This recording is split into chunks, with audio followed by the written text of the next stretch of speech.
Good morning, everyone. Thanks for joining in on time. I'm Asim Khan Kabuli. I'm the founder of UKRST.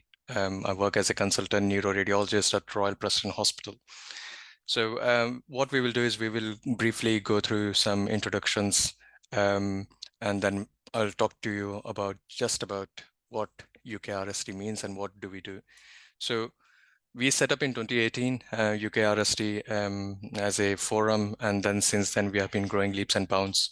So we provide dedicated support to all aspiring doctors so that they enter radiology training role and achieve their, become a consultant. So I'll briefly show you our website. We have just recently launched it. Right, so this is our website. So you will find a lot of information there, especially within the resources sections. If you go in, then it will give you a lot of information about how to build up your portfolio, how to calculate your application score. Then with regards to each domain, there is further information that you can go and assess. So it's quite useful. So I would suggest you have a look at it in your own time. There's also information about MSRA and further information about interview sections. So if you have any particular questions after you've been through this, please feel free to contact us. We do have a contact us button here. There is a form that you can send us. So use that. For future radiology applicants, we do have UKRST representatives in a lot of training schemes. As you can see here, we have their names. These are present radiology trainees who have agreed to help you out. So they are a point of contact for you to get in touch with and see if you can arrange taster weeks in specifically those hospitals. And they will also help and guide with regards to additional things that you would need for your portfolio. So overall, make use of all the resources that we have here. Further, we do have, so I'll stop the screen share there. Yeah, further, we do have other social media resources. So we have WhatsApp groups that we run for ST1 we have nearly 800 aspirants in that group. Further, we have ST3 applicants as well. We have dedicated trainees WhatsApp group with nearly 350 trainees there from across the UK. So we are a big voluntary collaborative, and we have a lot of resources that we can help you with, so make complete use of that. Just hold on a moment. Sorry, Asim, your screen has gone really Blurry. yeah, I don't know. Right. Yeah, that's my cat. Cat has opened the window. That's okay. So what I will do is I will hand over to Abira to continue on while I sort my screen. Okay, thank you. Hi, everyone. I'm Abira. I'm ST5 radiology registrar. I'm training, subspecializing in neuroradiology with head and neck interest. I'm working in Oxford University hospitals.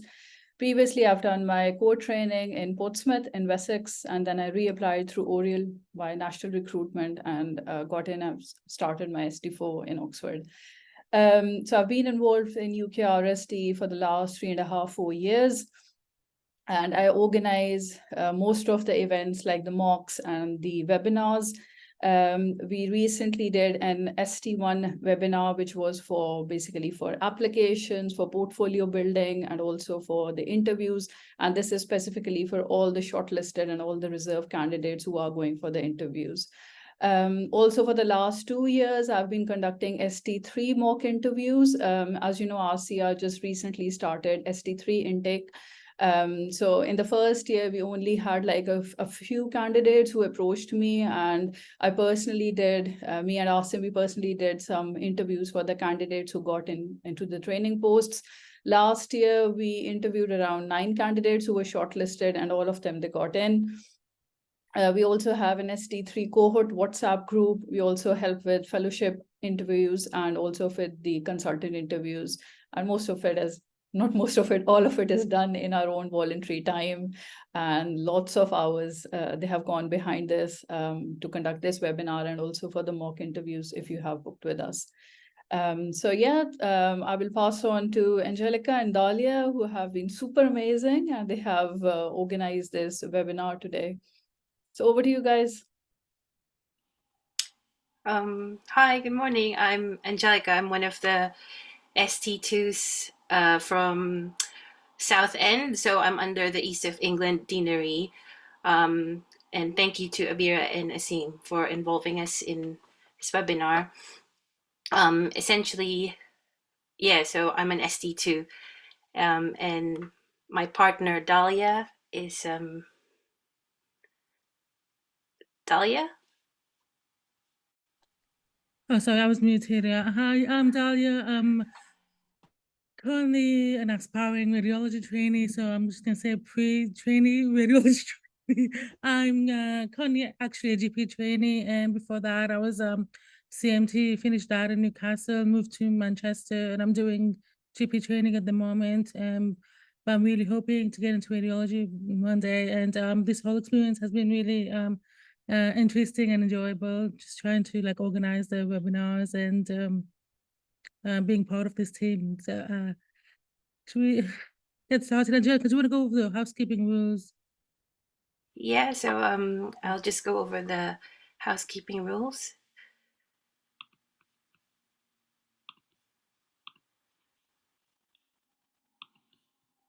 Just bear with me. Okay, can you guys see the screen? Essentially, so during the meeting, all the participants except for the moderators will be placed on mute. At some point, if there is a need, then we will unmute you guys. And then questions can be put in the chat box during the session, and the moderators will try to answer them as we go along. There will also be opportunity to ask questions during the Q&A session. And then there might be some speakers who will take on some questions after their topic, only because they won't be available during the Q&A session. But again, any questions, just put it on the chat box and we'll try to answer them. And then obviously it goes without saying, please treat others with courtesy and respect. So over to you, Dahlia, to introduce our first speaker. All right, let's begin by welcoming Dr. Afan Seibuddin, ST1 radiology trainee from Oxford. Thank you for taking the time to do this. The first session will be about ACE, the interview secrets from the other side. Over to you, Afan. Thank you. Oh, where'd it go? Sorry, I'm just trying to share my screen.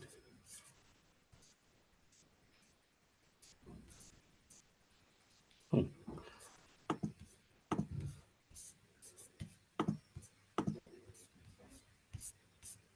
Okay, there we go. Hopefully everyone can see that. Yeah, can see you. Okay, well, thank you for the great introduction. So as she said, my name is Afan. I'm one of the Radiology ST1s working in Oxford, and I'm also one of the Oxford representative for UKRST.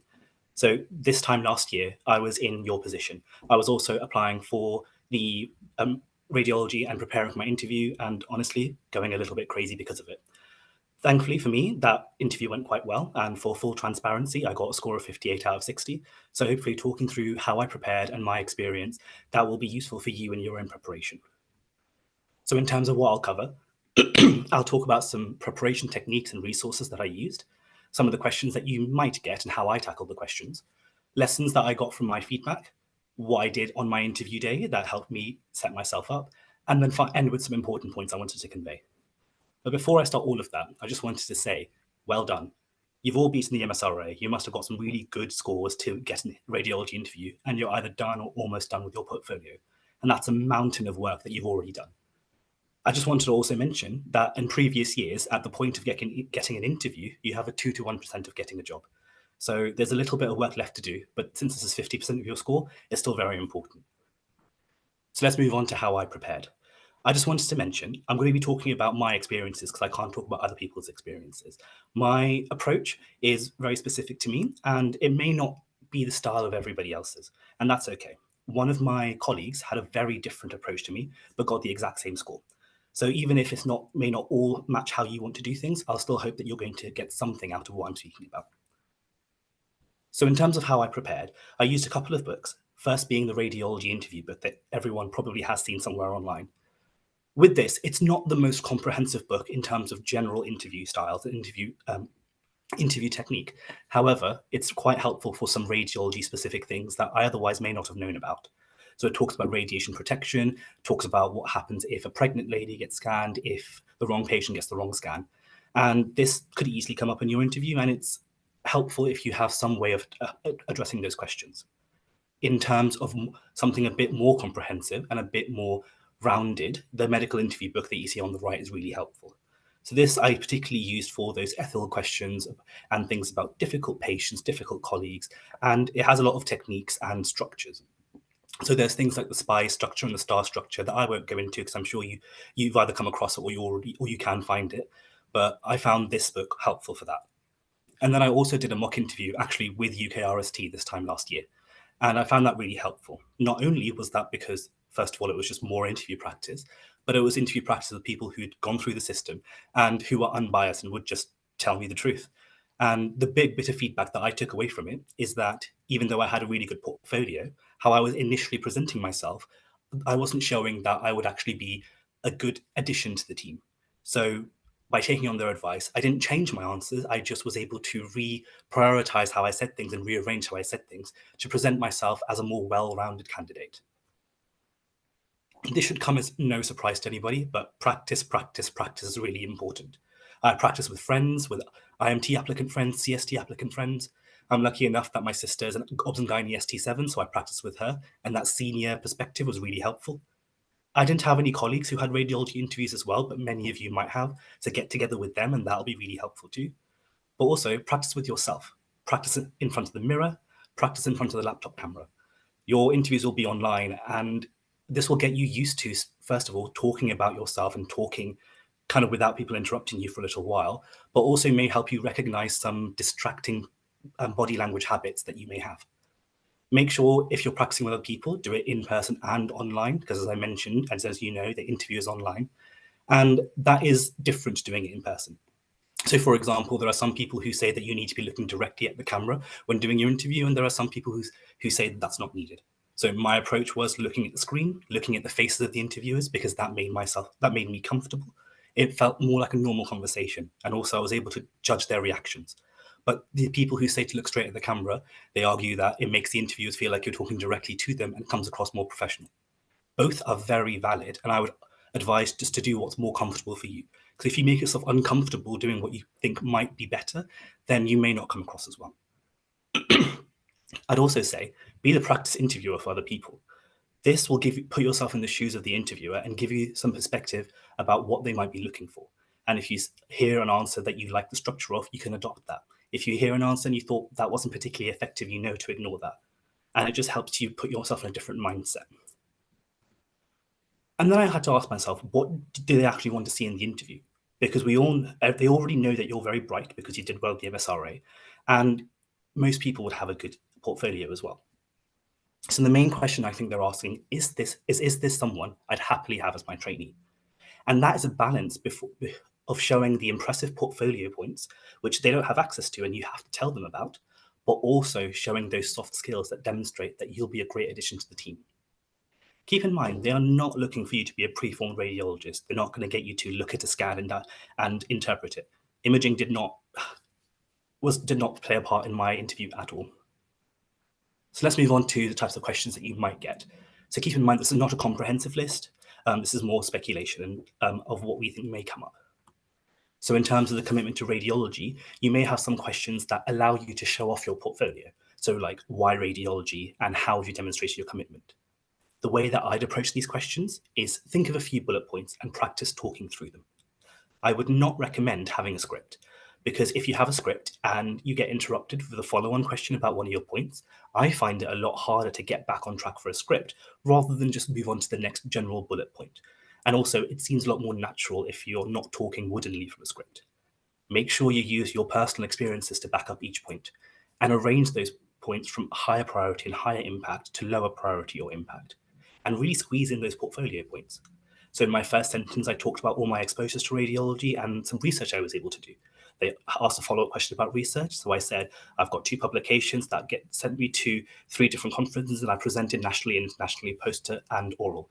And immediately, that's a lot of points in one sentence. And that was unscripted because I was very well prepared to talk around my points. The next kind of question is them asking questions to find out, do you actually know what you're getting yourself into? So where do you see yourself, or what areas of radiology interest you? So speak to radiologists, find out what their days and weeks are like. Make sure you have an idea about the training pathways, including the exams, and make sure to research the range of the radiology subspecialties. Moving on to the personal skills, they might ask you about a situation that you've been in, a difficult situation, an example of how you contributed to a team, or a mistake you may have made. My advice for this is have 2 to 3 scenarios ready, and these scenarios should show off multiple skills that you have. And because they show off multiple skills, you should ideally be able to use one of these examples to answer a small variety of questions that might be posed to you.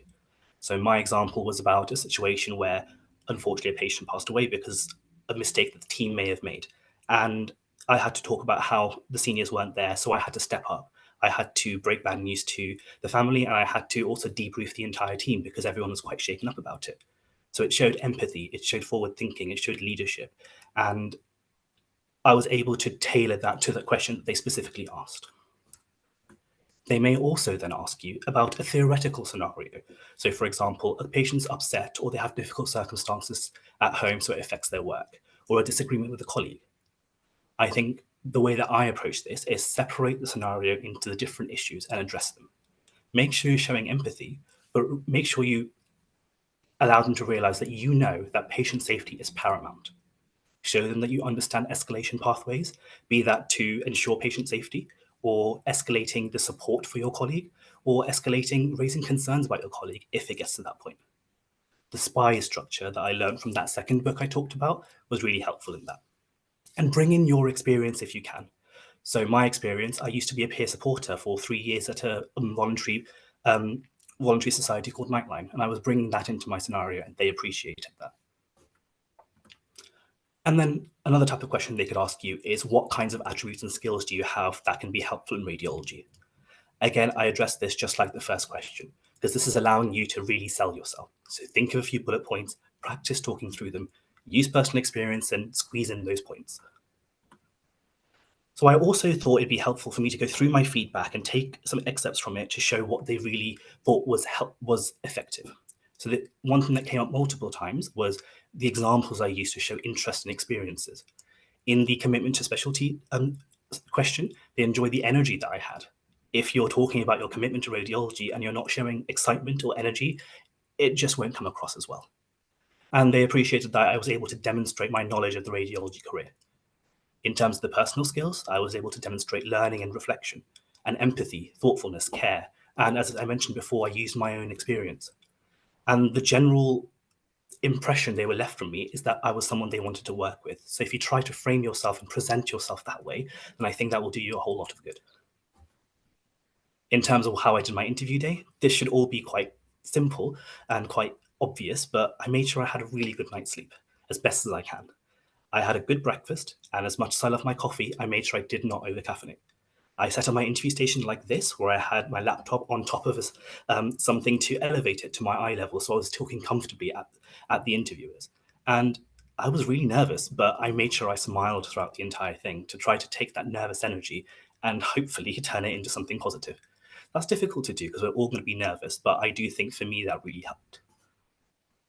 So in terms of final points, I wanted to say, make things personal. What makes you stand out? Everyone here who's got an interview is going to be bright. Many people will have brilliant portfolios, but what makes you stand out and make you be memorable out of all the other people who are interviewing? Make yourself comfortable physically and mentally. Make sure you're not always adjusting yourself in your chair and doing distracting body language. And also just try to make yourself as easy as much as you can. Realize that you may not have the time to say all the points you wanted, so front load your answers. So I've organized and delivered 2 regional teaching programs, and I was not able to talk about that at all. But I was at ease because I was happy that I put the things I thought was more important first. And thankfully for me, it worked out. I still got a very good interview score. The person specification is a really good resource to see what kind of things they want from you. And what I wanted to really stress again is I think it's important to balance those impressive portfolio points and also those personal skills so that they see you as someone they really want to work with. So I hope that was helpful. That's the end of my show. I'm going to stop sharing, I think.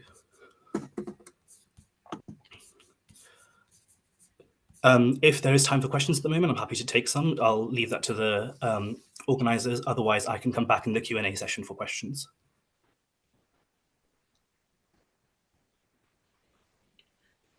Thank you so much for that very helpful lecture, Afan.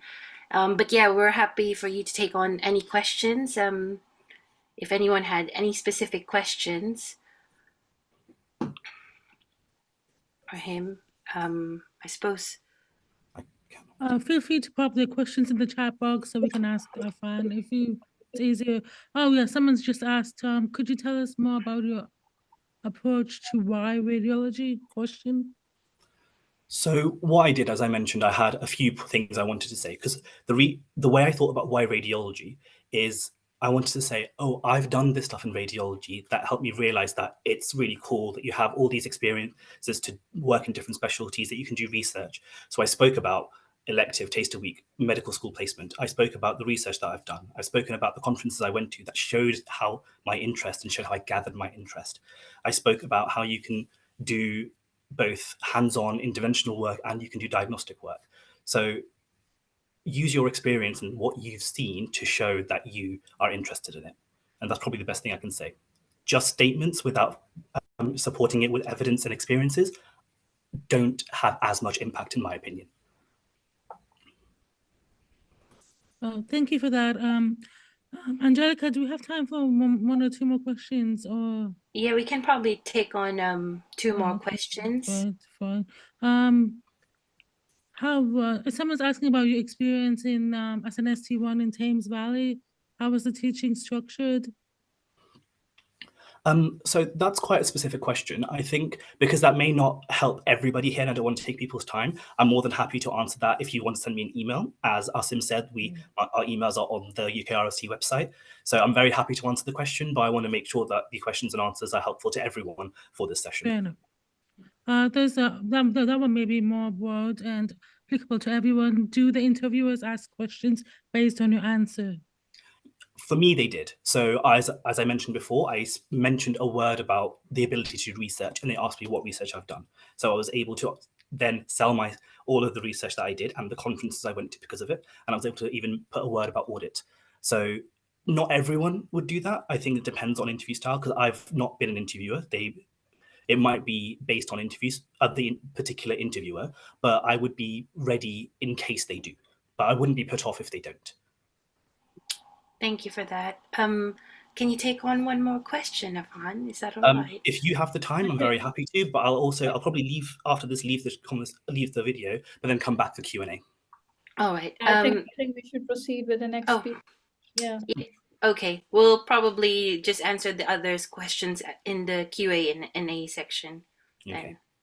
All right. Thank you very much. Okay. On that note, thank you very much. Thank you so much. That's right.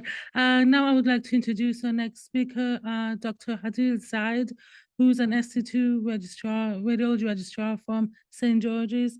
Hadil, the floor is yours if you're able to turn on your camera and unmute yourself. Yep. Thank you very much.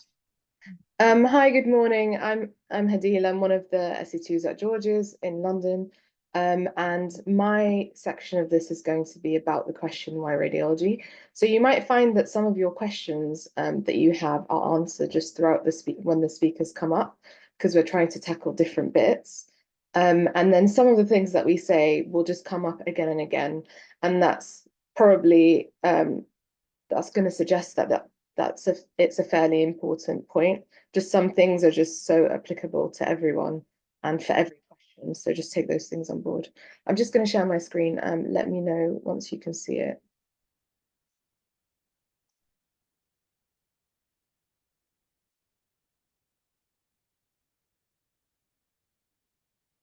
Okay, can you see that? Yes, we can. Great, thank you. Okay, so generally going to give you some interview tips, but I'm going to be focusing on the question, why radiology?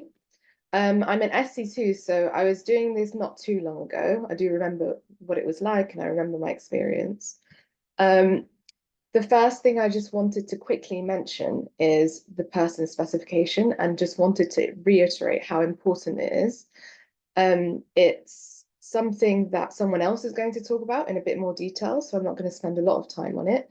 But this slide is really just to bring your attention to it.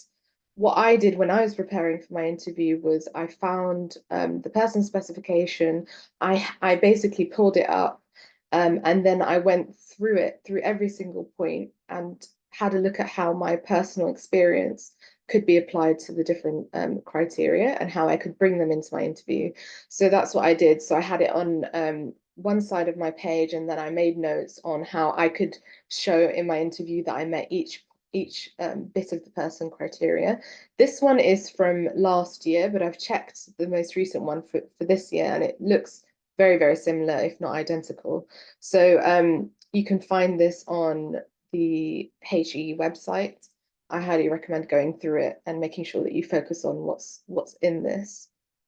So my approach to the question was, I first just made sure that I had a good idea of what the general interview setup was.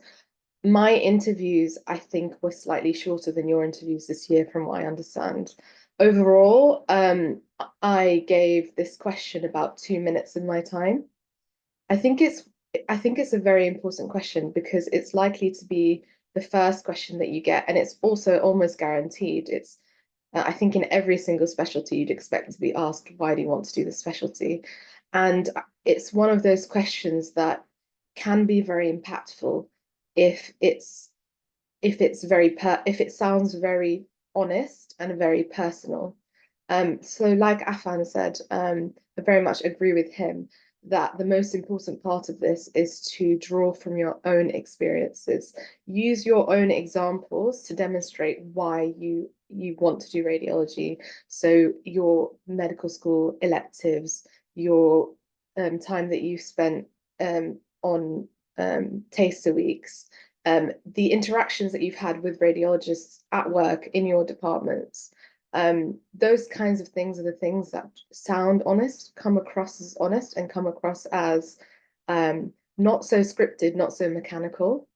I think there is a slight risk of sounding a bit too overly rehearsed if you don't make it personal to you and if you don't use your own examples.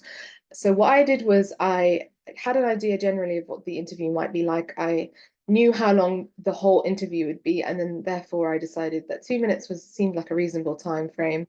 I made a list of all of the relevant bits of my CV and my experiences that I had. Like I said before, I linked it to the person specification criteria as well. So for me personally, I'd done a lot of medical education stuff. And I knew that working as a radiologist involved a lot of teaching because I'd interacted with them. You teach medical students, you teach allied healthcare professionals. There's a lot of teaching other clinicians just in your interactions with them every single day, even now at work. People ask you questions about the best imaging modalities. People ask you questions about how to interpret certain things.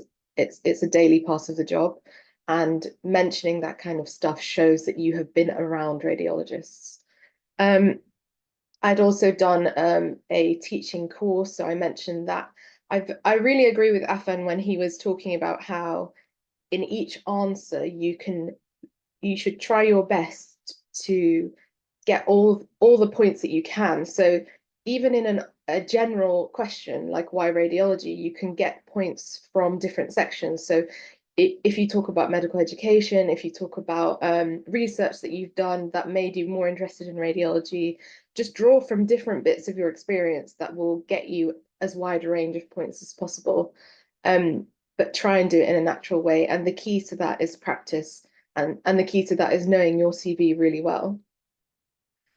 So I've said here that because I talked about lots of different bits, education, teaching, taster weeks, they demonstrated different elements of the criteria. So it was commitment to specialty, teaching, my taster weeks and my personal experiences of them. The way that I split mine was just to try and make sure that I had a more organized structure so I wouldn't forget things. So I split my reasons about why I wanted to do radiology into clinical reasons, personal kind of exposure and interest, and medical education and research. It's not a formula that everyone has to do. It just worked for me. If you find a different way of doing that, that's absolutely fine. The most important thing is that you're able to cover all the ground, all of your experience, and that you're able to sound fluent and like Afan said, if someone interrupts you, you can follow your own thought trail and you can respond to them without kind of losing track of what you're saying. A couple of resources that I found really useful when preparing for this was Radiology Cafe, which you've probably all heard of. If you haven't, if you just type Radiology Cafe into Google, it's the first thing that comes up. They have lots of information about the radiology interviews and how to prepare and different resources. And then the other thing I used just on my journeys to and from work and things was Radcast, which is a podcast on Spotify, and they had an episode that was dedicated to the interview preparation, and I found that really useful, so I recommended it.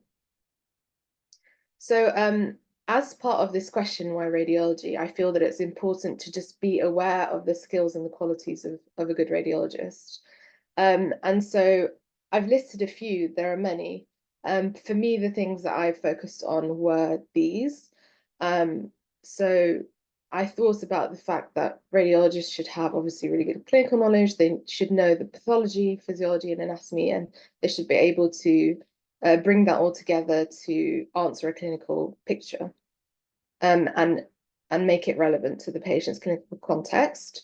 And I think that's one of the ones that most people would say in an interview.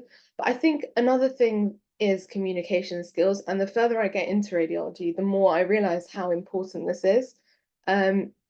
It's both written and verbal communication skills. And the reason is because obviously you write a report. When you're a radiologist, you write a report. And actually there's a huge skill that's part of it, is actually making your reports clinically relevant and understandable to the team. Sometimes we can write reports that make sense to us, but maybe the team may not necessarily know how to use that information to guide management. So the more and more radiology I do, the more important I realize that is. And the other thing is verbal communication skills. We spend so much time answering calls, speaking to clinicians directly, and trying to educate people, whether that's patients who are undergoing a procedure or whether that's a clinician who isn't sure about what to do next. So teaching and verbal communication is really, really important. So for me, that's something that I spoke about when I answered my why radiology question, because I felt that those things were interesting and that I had personal experience of being exposed to them. And then other things like attention to detail, I think is really important, and workload and management and organizational skills. And I mentioned this in my answer as well. Radiology is quite a jam-packed training program. You do 3 pretty tough exams in 5 years, and that's on top of trying to do your portfolio, trying to make sure that you get all of your things signed off for the year, and just doing life as well. And then problem-solving skills, I just think are very relevant. We do them all the time. There are issues all the time with patient comorbidities, what kind of scans they can have, if they have mobility issues, interpreting the imaging, if there's artifact and other things. You just have to kind of get around them and figure out a solution to the problem. So I think in your answer to why radiology, you should consider the qualities of a good radiologist and how you can demonstrate that you have those qualities.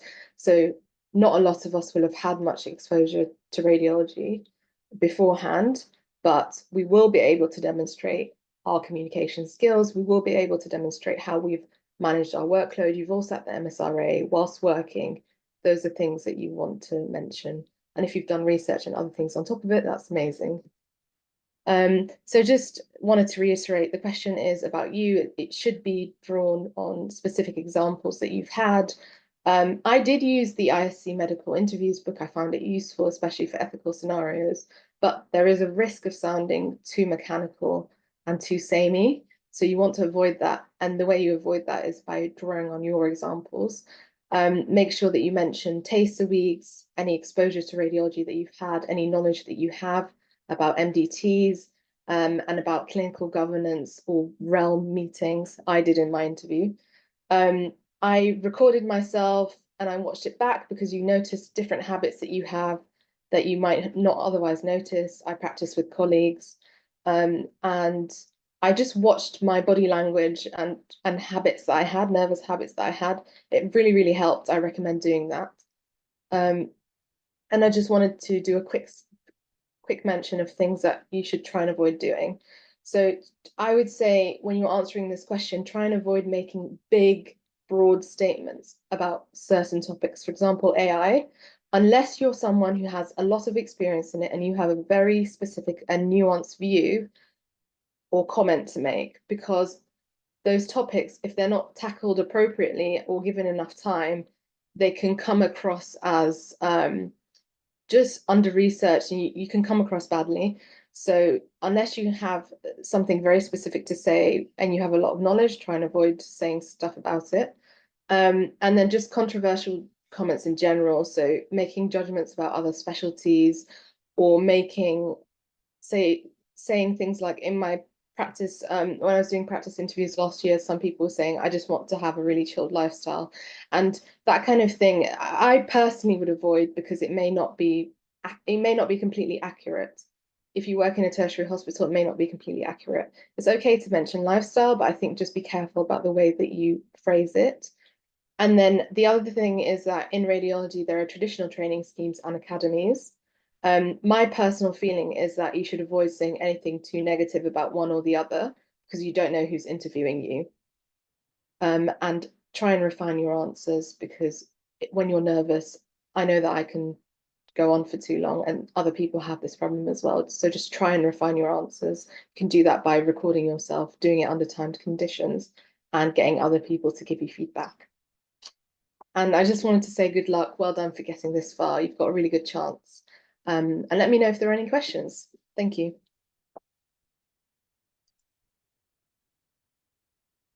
Thank you so much, Hadil, for that presentation, especially about hearing your do's and don'ts and how you prepared for the interview, recording yourself. I'm sure that's a very useful tip for everyone.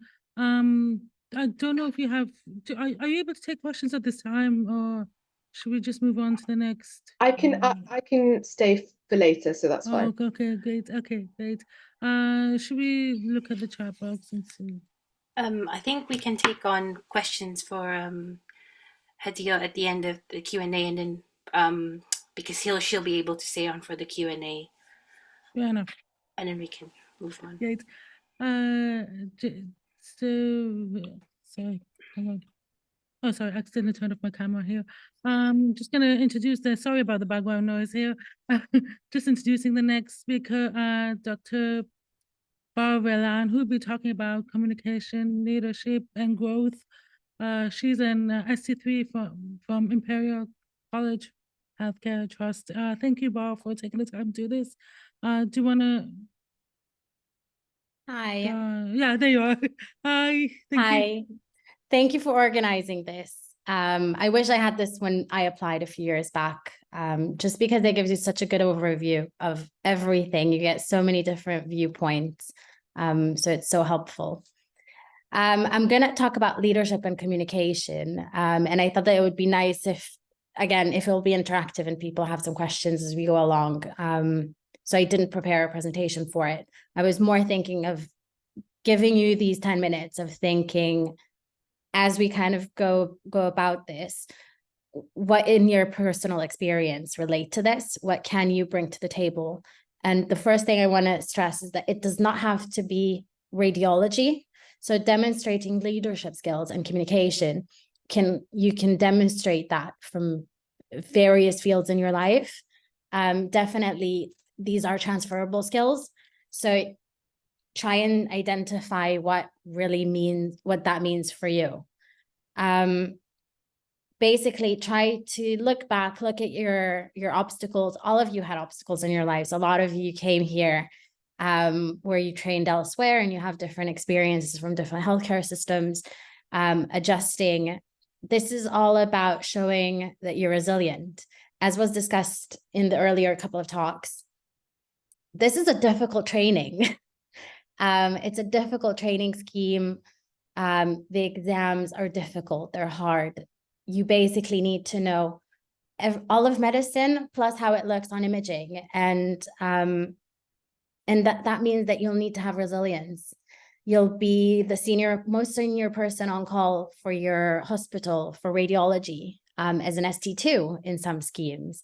And that means that you need to have this ability to be resilient, but also to lead, to have good communication, because you're the kind of center point for all of these teams that need answers in the middle of the night or over a weekend.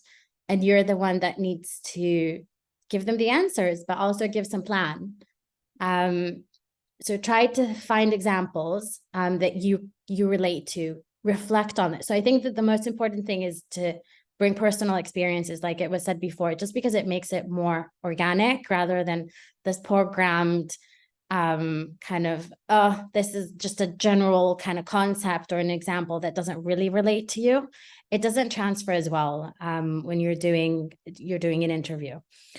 So try to identify some examples, have 2 or 3 examples of where you've demonstrated leadership, where you've had a really good communication and it made a difference.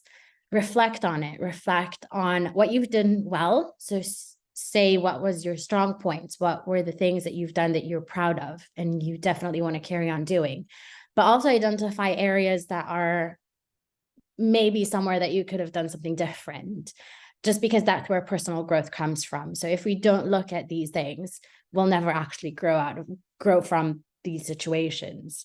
I have to say that when I was preparing for this, these are things that you'll have to deal with for the rest of your life. So we just had subspecialty. I'm an ST3 in Imperial College, and we just had our subspec applications. And these are the exact same things that I had to discuss and to mention in my application. So these things will kind of come with you throughout your career. In the consultant interviews, it will be the same. So having a good base is it will be helpful for you for your rest of your life. In terms of, so I wanted to kind of give you my example. So we'll discuss about having these leadership skills, but also how to manage a team and how to communicate. Because essentially a radiologist, as much as it seems that we just sit in a dark room by ourselves, not talking to anyone, that is so far from the truth. Not only we're a team. So I think that the best thing about our team is the fact that you report something, but you always discuss it with others if you're not sure, if you have a question. And that so we do on calls on 2 different sites. And if I have a question, or if my colleague has a question overnight, we will always discuss the case together. You're hardly ever in a situation that you're on your own without anyone to discuss things. But also we need to discuss them with others. So patients, again, patient interaction does happen in ultrasound. You will have patients, you will see them, you will have an interaction with them, but also with your clinician colleagues. So essentially you'll have to manage that communication as well. I wanted to show you kind of my personal, quite recent example is I recently came back a year ago, I came back from maternity leave. And on my first night shift, I had quite a sad case. We're covering Northwest London stroke services. And I had a patient who was quite young, was transferred from another hospital, had a thrombectomy. So he had a stroke, and we've done a thrombectomy. An hour and a half later, he had another CT head, and it showed quite severe and rapid deterioration. And we're talking 4:30 in the morning. I really tried to get in contact with the stroke registrar to tell him, because essentially this person needed an urgent referral to neurosurgery. Unfortunately, there was no, I couldn't get hold of the person. I'm on a different site, so I wasn't physically able to go and discuss it with him either. And this was escalated into an SI. So I think that this for me was, first of all, it was stressful, but it shows that you're resilient enough to manage the stress, because you had to deal with it, and it's an experience that you've went through. First of all, I looked at what happened. I looked at the notes, I looked at my reports, and on my attempts to contact this person.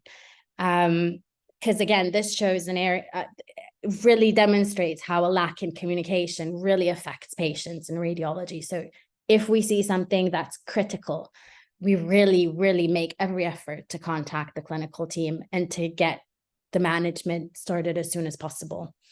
I've reflected on it. I created a timeline, and essentially I've discussed the imaging with my consultant. So I came to the meeting prepared. We had an SI meeting with the stroke consultants, my consultants, the stroke registrar, myself, and another person that's managing the serious incident. And I think that the first thing I've done was the fact that I had the time to basically say my side.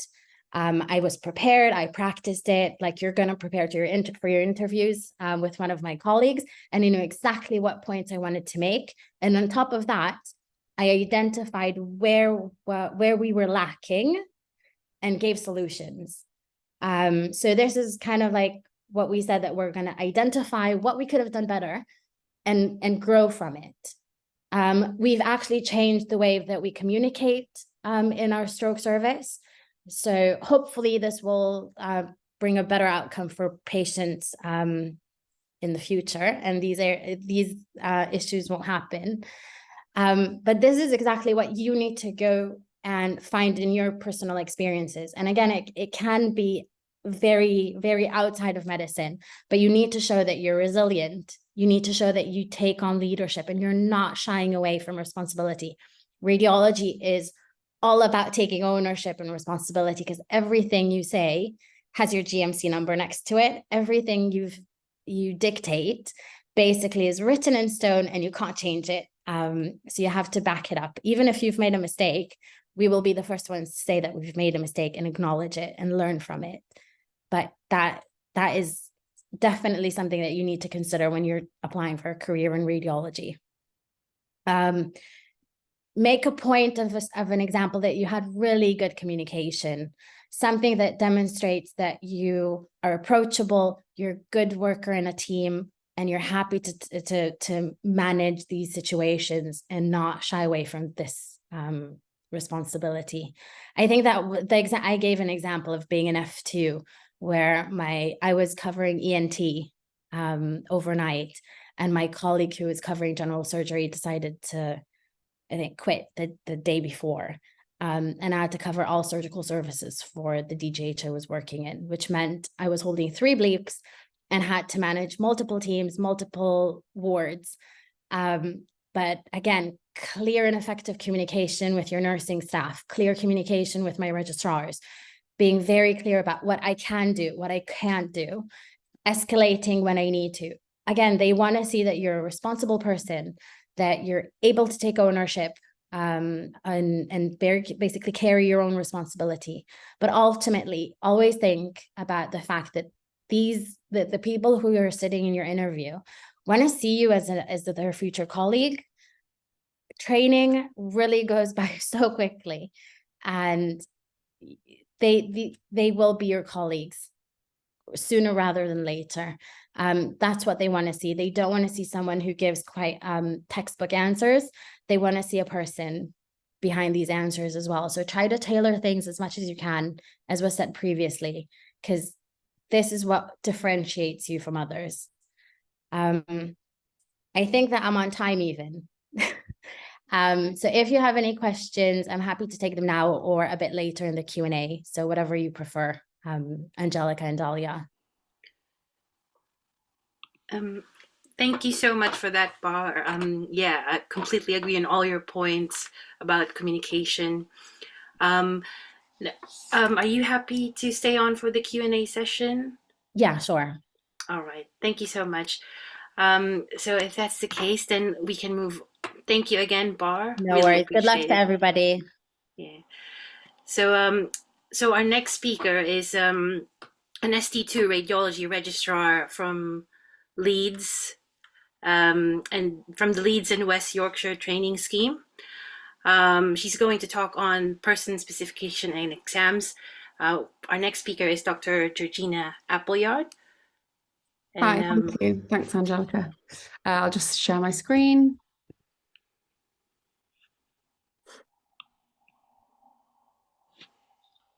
Can you all see that? Yep. Yeah, perfect. So yeah, I'm Georgina. I'm an ST2 currently in Leeds, and I'm going to speak to you about the person specification, the exams during radiology training, and a bit about academies as well. So just an overview, it's just going to be some key points from the person spec, my top tips for how to bring those points into your answers, and then an overview of the exams and what is an academy. So this is the person specification. I know somebody showed a picture of it already. It's a fairly long document that you can find on the HEE website. It outlines all the criteria that they want as essential or desirable criteria in a potential radiology trainee. Really good document that you should find and have a look at if you haven't done already.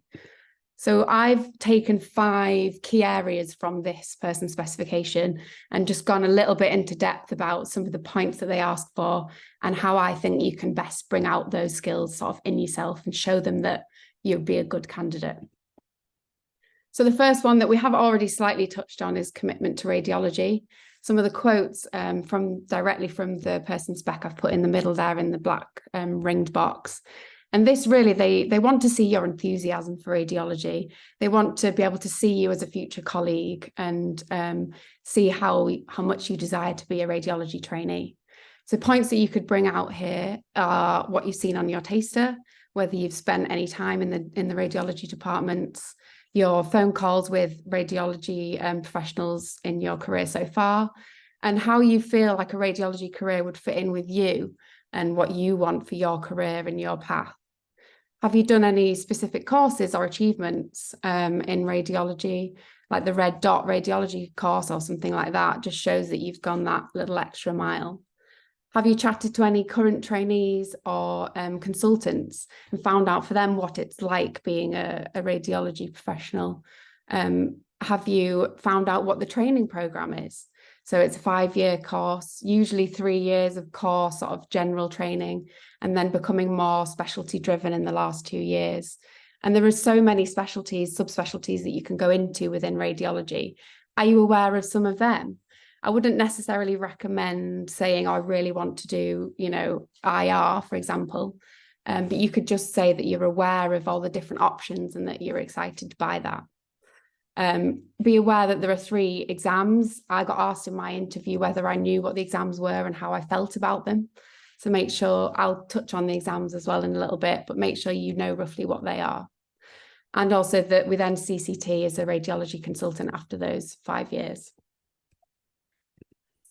So the next topic is clinical experience.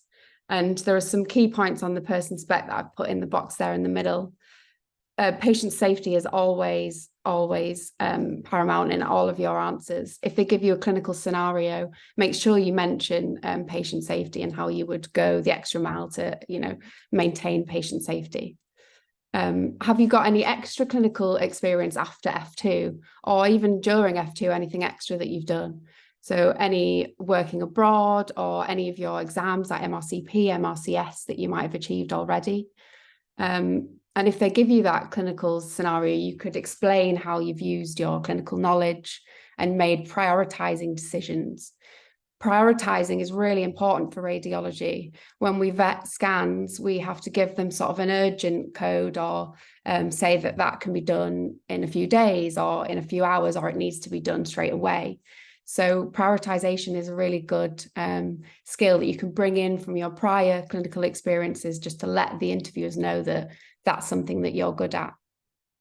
And also just knowing when to escalate to a senior is a really good point to bring in to any situations to make sure that you're a safe practicing doctor. Personal skills. So this is a really good one that you can A, answer with your answers, but B, also answer in the way that you conduct yourself during the interview. It's how you speak, it's how you sort of look either into the camera or into the interviewers' faces, and how smiley and enthusiastic you are. I think a lot of communication skills aren't verbal. A lot of it is your body language. So if you can bring that through in the way that you answer the questions, that will go a long way to ticking all these boxes as well. So as people have said before, try and practice in a mirror or, you know, in a video, or find some colleagues to practice with. So practice, practice, practice, as has already been said. Communication skills are really, really important in radiology, as we've already mentioned. So you could talk about enjoying communicating with fellow clinicians, colleagues and patients. Funnily enough, we do actually have quite a lot of patient contact, as somebody said. We do ultrasounds, we do procedures, which are very patient heavy. So it's not that we're in a dark room all the time. Communication skills are really important. So if you have some examples from your career so far, that would go a long way into showing that you're a good communicator. We work with a diverse group of individuals, so sonographers, radiographers, assistants, etc., and other sort of fields within the hospital as well, on phone calls and even in sort of face-to-face chats about difficult, complex scans, surgical meetings, MDTs, etc. So you could show that you've got, you know, skills in team working and communicating through that as well. Have you got any good feedback from your tabs that you could mention? Anyone, you know, told you that you're a good team player and you have good communication skills? You could bring that feedback in as well. Have you had any leadership roles in the past? You could mention, not even, doesn't have to be medicine related, anything that shows that you're a good leader would be a good thing to mention. And if you're given a scenario, a difficult scenario at work, it's important that you remain compassionate, non-judgmental, and show that you have empathy for these situations. And also that you would gather information rather than, you know, jumping the gun. As somebody mentioned before, the SPIES sort of acronym is really good for answering those questions. If you've not seen it already, just pop SPIES interview into Google and it should give you the breakdown, which is really helpful. And also an interest in technology. If you do have one, it does mention IT skills on the person spec. So if you have anything that you could bring in there to show that you're interested in technology and that you have these skills, that would be good. Research and audit. Have you done any audits in radiology? Anything that you learned from that? Any key changes that were made based off those? Have you got any research experience and what you learned from that research? That would all, you know, tick points in the research and audit section of the person spec. And you could also mention that you'd be keen to continue these skills within radiology. There's a lot of opportunities in radiology for research and doing audits. You have to do one research or audit a year in radiology training, and also one research project in the 5-year training program. So there's lots of opportunities to get involved and have those transferable skills. A little bit about teaching. Teaching is one of the topics on the person spec. So if you have any prior teaching experience, that would be really good to mention. Any courses, qualifications or achievements. I'd done a PG Cert at Hull York University, so I brought that into mine. I didn't actually get any points from the portfolio because I was doing it at the time, but I made sure to sort of talk about it in the interview, so hopefully gain some points for that. And as somebody said already, radiology is really teaching heavy. So we do a lot of teaching sessions, sort of one-to-one as we're reporting with consultants, and also structured teaching. And we have to do 2 teaching assessments every year as a trainee. So that's my bit on the person spec, and just moving on to the examinations that you can expect to do in radiology training. So there are 3. The first one you sit in sort of now time of ST1, and it consists of an anatomy paper and a physics paper. The second exam is in ST3, sort of November time, and it's 2 separate papers but marked all together as one exam, and it's single best answer questions covering basically the entire field of medicine, surgery, radiology, and it's written, as in it's on a computer. And the last exam in ST4 is split into 3 different sections. So there's reporting of long cases, which tend to be a couple of different modalities. So you might have an X-ray leading onto a CT or an ultrasound leading onto an MRI, for example. Then you have rapids, which are plain films, and you are expected to do them quite quickly. And then the last part is a viva sat with 2 radiology consultants who quiz you on the cases that they've brought with them. So that's an in-person discussion. So that was the exams. And just to touch quickly on what an academy is. So there are 5 academies currently within the UK. They're at Peninsula, Norwich, Leeds and West Yorkshire, Wales and North Eastern Cumbria. All of the schemes that are available are a more traditional method. So what is a radiology academy? So the academies were set up by the government, hoping to train more radiologists. They recognised that we weren't training enough to meet the demand of, more CTs being requested. So these academies were set up to help with that. So they deliver a 5-year training programme with dedicated teaching following a curriculum towards gaining the FRCR qualifications and CCTing after 5 years as a radiology consultant. So you'll have lots of teaching on academy days with clinical knowledge and also towards the FRCR exams. So in your first year anatomy and physics teaching. You'd have a mix of tutorials, lectures, simulations, virtual reporting, etc.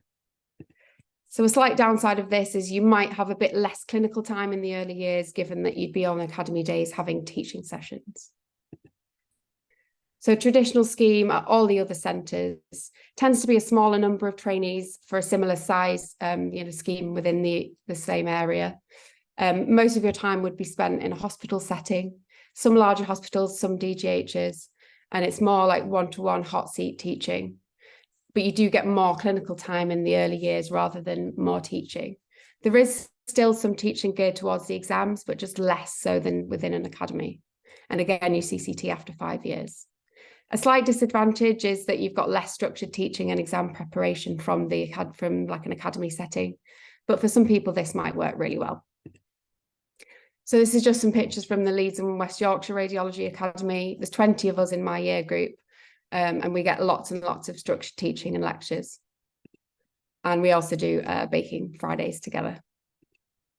So which is better? Neither really. It entirely depends on you and how you think that you want to spend your training programme and how you'll learn. And also whether you want to live in the areas where the academies are. If you're interested in a particular scheme, speak to the trainees. I'm one of the reps for the UKRST as well, so you can look me up on the website and email me if you're interested in Leeds or from the other academies, etc. as well. Take account that some, as I said, do out-of-hour shifts and nights, some don't, and some have more exposure to specialties and some don't. So have a look at that and think, where can you see yourself working? And that's it for me, thank you, and good luck for everyone for their interviews. I'm sure you'll do really well. Thank you so much for that really good talk, Georgina. It's so helpful. Even to me, and I'm already in the program, but it looks very helpful. Also makes me want to join baking Fridays. But yeah, so for any questions for Georgina, we'll probably take them at the Q&A session. If that's all right? That's fine. Yeah, I'll be there. Thank you so much. So for our next speaker, he is an interventional neuroradiology fellow and academic clinical lecturer at the University of Cambridge. He'll be talking about academic excellence, research, audits, and teaching. And so over to you, Dr. Abhishek Ashok.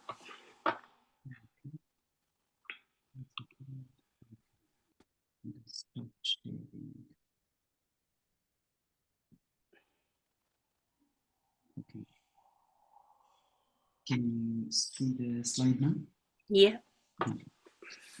So I'll be talking about academic excellence, including research, audit, and teaching, and how you can present them in the interview. So the objective would be to talk about why these activities are important in radiology and tips on how to discuss them in the interview, and navigating these activities while doing the clinical work and balancing with the other commitments.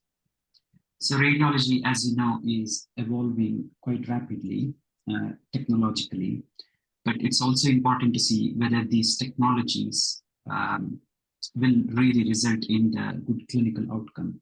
So the continuous research is always needed. Multiple imaging modalities are available to investigate the same thing. So we need to sort of be doing research constantly to look at the diagnostic performance and what it does to patient overall. In terms of research, people will say, okay, I did a research project, but you can present it in a better way by saying the different research steps which involved. So, for example, you can say, I did a research project which involved choosing a topic, having a specific research question, and then designing a research methodology, collecting the data, analyzing, drawing up the conclusion, and disseminating the information through publication and presentation. So this is essentially a research project cycle. Probably you have done it, but in the interview setting, it won't come out succinctly. So I just thought I'll highlight. And the other thing is, what type of research did you do? Was it just some sort of case series, case report, case control study, or were you involved in some sort of systematic review, meta-analysis? So this shows the level of quality of evidence, and it would be useful to specifically say what sort of research you did. Moving on to how you can highlight your research achievement. Please say if you have done any master's or higher degree. Sometimes when I'm doing these sorts of mock interviews and things, people don't mention what is there in their portfolio. So if you have, say, 3 or 4 publications, just say it explicitly. I have 4 publications, and then highlight of which 2 of them are in a radiology related journal, or pick 1 or 2 articles which were published in a good journal. And also presentation. I have these many presentations, including these many posters, these many oral presentations. Just say it if you have multiple. More importantly, say what skills you learn from this. Essentially, the audit cycle, like a project cycle, which I mentioned earlier. So if you have acquired a specific skill from that particular project, you can say it. Also mention if you have got any awards, if you have attended any research methodology course, if you have reviewed a paper or for a journal, or any funding you got for the research. Oh, sorry to bother you, Abhishek. Just the audio seems a bit muffled. Okay, is it any better now? Can you try again? Sorry. Can you hear me better now? It's still sounding a bit the same. 1 second. I mean, I can still understand. We can still understand, but. Sorry, is it better now? Yeah, that's a lot better. Thank you. Okay. Thank you so much. Did I stop sharing, or it's still showing? Yeah. Okay. Okay. Yep, it's back on. Okay, fine. So if you have not done research, and for whatever reason, if you don't get into radiology this time, I just thought I'll give you a few tips about how you can improve the portfolio. You can consider doing few courses like good clinical practice. This is needed if you're doing any human research. That's free in the NIHR. And then also try joining the Radiant network. It's a trainee-led Radiant group, and then they do research. You can get involved in the ongoing projects. Think about presenting in the conference, which is like standard bigger one, RSNA, RCR, or European. Or also there are many subspecialty societies. You can find the information in the Radiology Cafe website. There is also Society of Radiologists in Training who accept posters from the foundation doctor. Okay, moving on to audit cycle. So the important distinction here is to say what was the standard in the audit. Sometimes people do a project which is quality improvement, try to say it as audits. Just make it clear. If you have done audit, say that this was the question, this was the standard which were set out in the audit, and then this is how we measured the performance. We brought these changes, and then we re-audited and we made sure that these improvements sustained. Main points to highlight would be to which standards were used. Was it a NICE guidelines, Royal College guidelines, or it could be just local policy or a national service frameworks. Make it explicitly clear when you're saying it. And then also mention again all the steps involved if you could. Like if you have done multiple audit, you can say, I have done multiple audit, of which I'd like to talk about one audit, which I have done recently or which I'm proud of, or an audit where we brought a change in. And in there, you say why you did it, what was the problem you identified, and then you framed a question, and then you got the approval from the audit team or governance team, and then you collected data, analyzed, presented, and brought these changes. So just go talk through the steps in a succinct way. You can say it in a sentence or two. It is possible, but that requires a little bit of practice. And also highlight if you have closed the audit cycle loop and any changes you brought in through the audit. Finally, about teaching.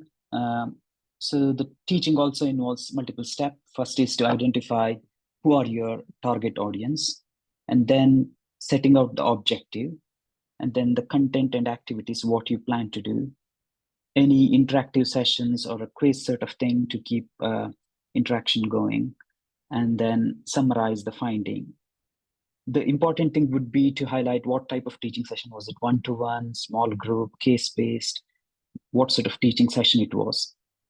Did you provide opportunity for interaction? And then did you get a feedback from the audience, and did you improve on this? So these are the sort of points to highlight when you're talking about your teaching experience. So in terms of how we would balance this, obvious thing would be to pick a project which is quite specific and achievable in the time frame what you have. This requires a bit of planning, and you need to prioritize. You need to have a good mentor to support you. And then also you need to balance your well-being in general by taking breaks from these activities, but also remain focused. So what I see, I've been helping the team for the interview, mock interviews and things. So I thought I'll quickly highlight where people can do better in the interview preparation. First thing is, in the people who don't get into radiology, some of them might have been not planning well. So what they do is they start doing audit when they were doing, when they should be reading for MSRA, and then they pick a project which is too big, or they do the work, but they don't end up presenting because they miss a deadline for abstract or things like that. So what I can tell you is there are a few simple things, audits and things also which you can do. There is an audit live. RCR website has got few template. Pick something, say CTKUB or CTPA, which is commonly done in all hospital, and then try to do something simple with 50 or 100 scans, and then plan well so that you can present it in a, even if it is like a, if not in a bigger conference, like subspecialty societies will have a smaller conferences, try to present there and try to gain the point from there. I can put out some example of these audit template, which is there in the RCR website, just to show you the example. But these are some of the points I thought I'll highlight to you. So these are all the points I wanted to tell you, and I wanted to leave a few minutes for the discussion, and then, or we can go to the next presentation. I can take the questions at the end.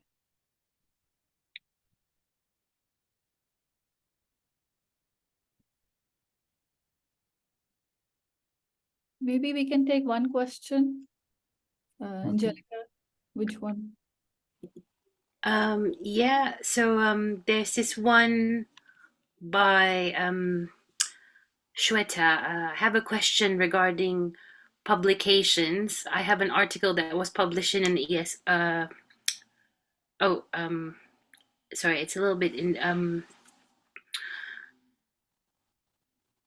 It's just asking Okay. about Yeah, some I think it's technical quite a stuff. yeah, it's quite specific. So if you Yeah. have an acceptance email, you can present it. You can. Oh, I'm sure you might have received a acceptance email from them. So you just say in press. That should be fine. there is one that might benefit the other people in the group. Can you please let us know if there are specific fields of interest for the interviewers which would make our research more interesting and desirable? I think it's not like, it depends on the interviewer as well. So I wouldn't go too specific for these sorts of things. But if I'm sitting on the interview panel, I would like to know if you understand how to approach research. Do you know the steps involved in research? And do you understand why it is important? So I would highlight these things. And I also want to make another point. Sometimes I have seen people do not want to talk about their previous experience, say they were doing surgery or obstetrics or something totally different, but say that I have been working in this specialty for whatever years, 1 or 2, 3 years, and then I noticed the role of radiology in patient management, and so I decided to switch to this particular specialty, something along those lines. You can say it, be confident about it, and highlight the transferable skill. Same thing with research. If they ask more like a generic question about how do you do this research, bring out your experience rather than saying, okay, research involves asking question, analyzing data.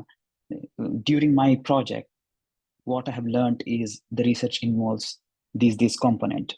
So just try to say that what you have learned, that's what the interviewer is interested in. Interviewer is not interested in the what the research is. They know it already. So try to keep those points with you. Yeah, that's a really good point. And thank you for the really helpful lecture or talk. Really appreciate it. Any more questions for Abhishek? We'll probably try to cover during the Q&A session. So our next speaker is an ST5 radiology registrar from the Portsmouth Hospital's NHS Trust. She's actually subspecializing in GI radiology, and she's Dr. Michelle Dinsey. So hopefully you'll find her topic about navigating ethical dilemmas helpful. Hello, everyone. I'm just going to share my screen.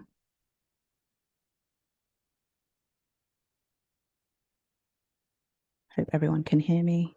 Yep, good. Perfect. All right. So I think my presentation might just be a little bit shorter compared to other people. I think most of you probably already have a way that you'd like to do this session or this section of the interview, but just a few points that I can give you just to help you through. So as you've already heard, I think the interview format has slightly changed this year. Now you have 2 10-minute stations as opposed to 1 15. So they're going to cover various different criteria from the person spec, and they want to assess your commitment to specialty and also your communication skills. So I just have a little outline here. I think this is from the personal skills section of the person spec. And I think they're probably going to draw on ethical scenarios from these headings. So looking at your communication skills, problem solving, how you show empathy and sensitivity in certain clinical scenarios, managing others and also team involvement, organization, vigilance and situational awareness, coping with pressure, and then your NHS values. And as you've probably already experienced from your mock interviews, there's a variety of ethical scenarios that you can be presented with. Probably the best thing to do is to think about 2 questions from each of these headings which you can use and then try and tailor them to getting key points to raise within an ethical scenario. What you'll find is that when you're preparing, you probably have a lot of answers that can fit into many of the different headings, and that will help you build, I guess, a template that you can use going forward into the ethical scenarios, depending on what you're presented with. So I've just got a few examples here, but I think it's probably, these might be more easy compared to the things that you might get in the interview. I think it is quite variable. So make sure you give yourself a bit of a challenging scenarios and then some that are a bit more simple for you to answer. So just to go over just quickly the 4 pillars of medical ethics. So these are the things that we want to see depending on the type of ethical scenario you get. You want to showcase your understanding of these things. So autonomy is the patient's right to make their own decision. Beneficence is us as doctors acting in the patient's best interests. Obviously, that's within certain limitations and within the situation. Also, non-maleficence, that's basically just doing no harm to the patient. And then justice is quite self-explanatory. So is the decision that you're making for the patient, is that fair? Also, don't forget about the 3 C's. So confidentiality, consent, and capacity. These are, I guess, some keywords that you can use in your explanations to show that you really do understand why there is some importance, or there's certain importance in the ethical scenarios that are brought up, because these are things that we have to go through in everyday practice, making sure that we've looked at these 3 C's when dealing with different patients individually and also different clinical scenarios. Right, so during the interview, you want to make sure that when they give you the ethical scenario, you're actually listening to what they've asked you. Just pause and take a few seconds. I think it is quite tempting just to start quickly with what you've been practicing at home. But if you pause and take a few seconds, you can really take in what it is that the interviewer is asking you and be able to formulate a nicely well-prepared response. I think it's quite an easy section to waffle on in, which will lose you time, and then you won't be able to get all the points that you want to get across. So I would tend to start saying or summarizing the issues and saying the main issues are, and then explaining what I think the main issues are with the presented ethical scenario. I think sometimes people say things like, oh, well, I can see the top 3 issues in this are. I personally think if you put a number on it, you put a bit of pressure on yourself to come up with 3. If you said you want to mention 3, if you just say the main ones, then you have a bit more flexibility in how many things that you can answer for. As has been stressed already, what they want to see is that you are a safe doctor. So patient safety is what you must highlight when you're giving your answer. And I think, as someone else said previously, you should show other things like being personable and showing empathy where you can. So the ethical scenario, I think, again, they can be variable. So it could be a radiology-based one. If it's not, then you try and tie your experiences that you have had in radiology, maybe from your taster week or what you've seen in your radiology department, into the question. So you're always trying to bring it back to radiology, and that will help you take lead of the interview and kind of steer the interview in the direction that you want it to go, which is important to gain yourself some points. From what I've heard from people who have done the interview more recently is that you don't always have follow-up questions, but it sounds like that can be quite variable.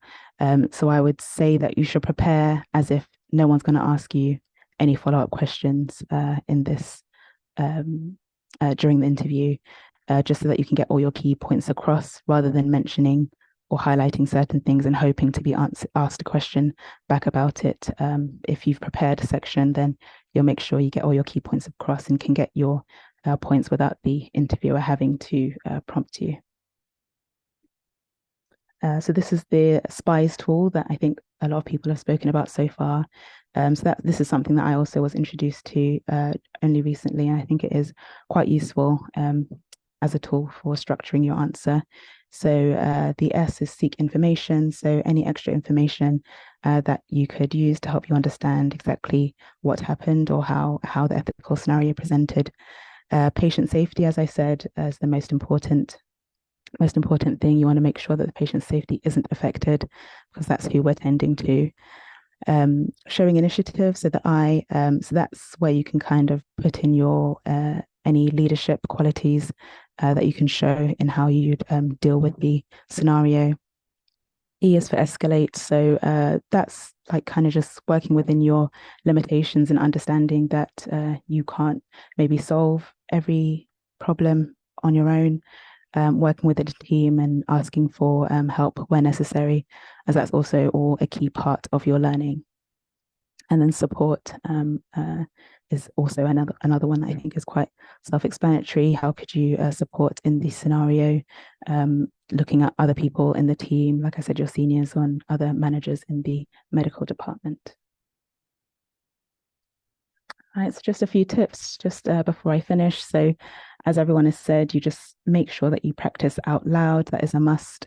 Practicing out loud just helps you get rid of those nerves that you might experience on the day instead of doing it for the first time on the day. Use your family and friends. I found it more challenging actually speaking in front of my family and friends because they knew me well. So it actually did put a bit of pressure on me. So I would definitely use them where you can if you haven't got anyone medical in close to you.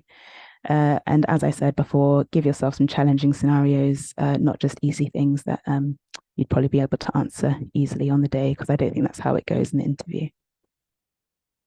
And then during, obviously just try and stay calm. Easier said than done, but do try and stay calm. Do smile. The examiners are nice, and try and be personable.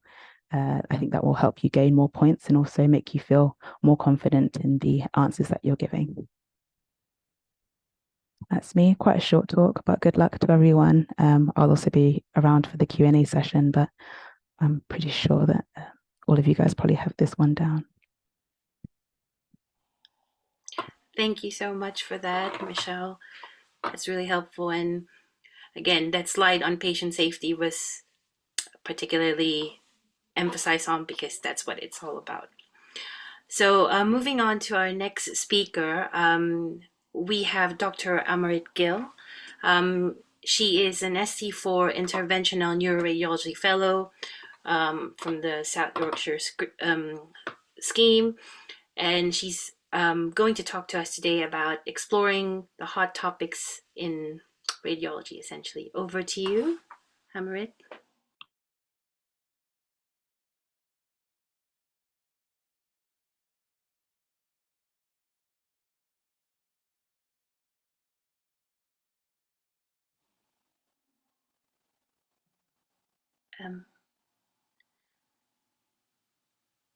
Oh, you might still be muted, or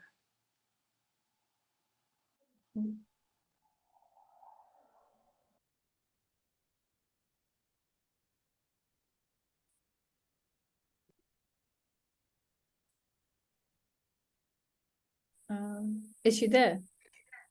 I'm here. Apologies. yeah. It keeps crashing unexpectedly. I'll be with you in just a moment. Apologies for the delay. No, don't worry. We saw that the Zoom is not playing ball today.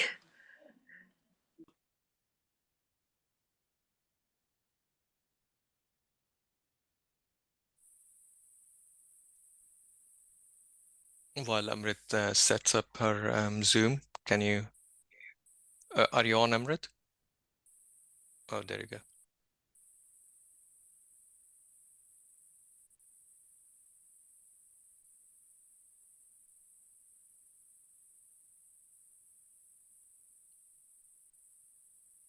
I believe you can see my presenter view. Is that correct? Yeah, we can see your presenter view, not the actual Okay. Bear shade. with me just one moment. Sorry about this.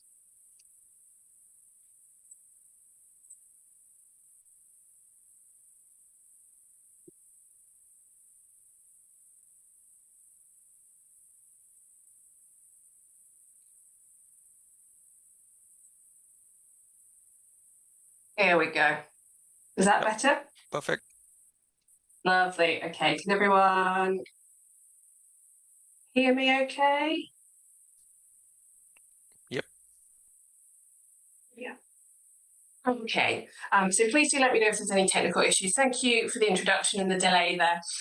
We are going to explore the future of radiology, look at some hot topics and trends. So this is a massive topic to cover in 10 minutes. So the aim of this really is just to give you some things to think about, some ideas of pointers and some topics that you can go away and read about, and ask your radiology consultants and radiology registrars on your taster week and your experiences from radiology for their ideas and their thoughts on these topics. Okay, so we can't talk about the future without knowing what the situation is like in the present. So this is the most recent clinical radiology workforce census from 2022. And we're going to look at some numbers here. Okay, so in 2022, there was a 3% increase in the clinical workforce in radiology, so the number of consultants and trainees coming through. But there was a 5% annual increase in demand for CT and MRI. In 2022, there was a 29% UK shortfall in radiologists, and this is predicted to rise to 40% by 2027 without action. 223 million was the amount spent on managing excess reporting. And of course, we have a post-COVID backlog. Okay, so what needs to happen? Well, in this document, the RCR suggests that we need to recruit more doctors into the system. We need to expand training capacity and professional development of healthcare professionals already in radiology. We need to retain existing clinicians and healthcare professionals. For example, 76% of retiring consultants were under the age of 60. So how do we retain their expertise and how do we keep them in radiology? We need to put money into securing infrastructure. So money into the latest PACS and digital imaging systems, into new technologies and improving patient workflow, and investing in the ever rapidly advancing interventional radiology for the benefit of patients. So we're going to focus a little bit on these topics, so skills mix and the upskilling of healthcare professionals, and these topics that you might have read about in your interview books as well. So skills mix refers to the reporting of images by non-radiologists, for example, radiographers. So this is most frequently seen in high volume areas such as X-ray reporting in A&E and breast screening. The document in the top right, Team Working in Clinical Imaging, was the first document published about this in 2012, and that was produced in conjunction with the College of Radiographers. And documents such as the one below, Standards for Education and Training of Reporting Practitioners, have come out since then to ensure that reporting radiographers have a high quality level of education and training in reporting, and that they're subject to revalidation processes and formal assessments in the best interest of patients. So with skills mix, everyone will have their own opinion about this, and it's important to remember that in terms of what you say in interview. Different consultants will have different experiences and opinions with regards to their own specialty. So I think it's important, you can have your opinion, but also make sure that you can present a balanced view. So here are some advantages. There's a reduced workload for in-house radiologists. It can be more cost-effective for NHS trusts to employ a permanent full-time reporting radiographer than to have to outsource, and we'll come on to outsourcing in just a few slides. And it makes our team members feel valued, the contributions that reporting radiographers can make to the team.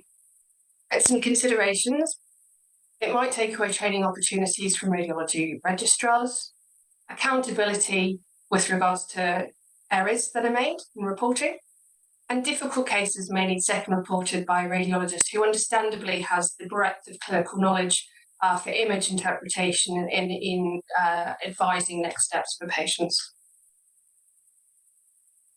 And then we'll come on to upskilling of healthcare professionals. Now, this is particularly topical at the moment, and the RCR is working in conjunction with other regulatory bodies in the UK to produce something called credentialing. And these are two documents that you can find on the RCR website. And this is a qualification or credential and it aims to tackle areas with shortfalls or where backlog is high. So there's two currently, one in breast disease management and another document produced more recently about mechanical thrombectomy. So essentially this is healthcare professionals upskilling in these areas to work alongside radiologists within that particular subspecialty without having to go through full radiology training.